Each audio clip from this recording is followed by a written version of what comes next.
చిన్నప్పటి నుంచి మా అమ్మ చెప్తూనే ఉండేది, ఎదుటి వాళ్ళు చెప్పేది పూర్తిగా వినరా నాయనా అని. ఇప్పుడు ఏమైందని అంతలా బాధపడుతున్నారు?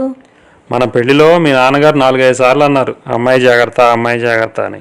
అవును అన్నారు. ఇప్పుడు అర్థమైంది, ఆ మహానుభావుడు అమ్మాయితో జాగ్రత్త అన్నారని.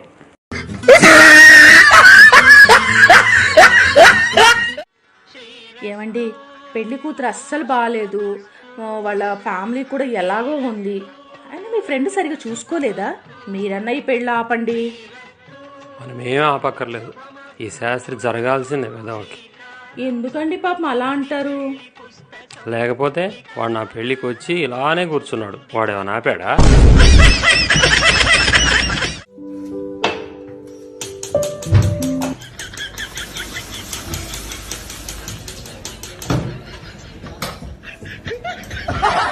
ఏమండి, మీరు అసలు నన్ను పట్టించుకుంటున్నారా?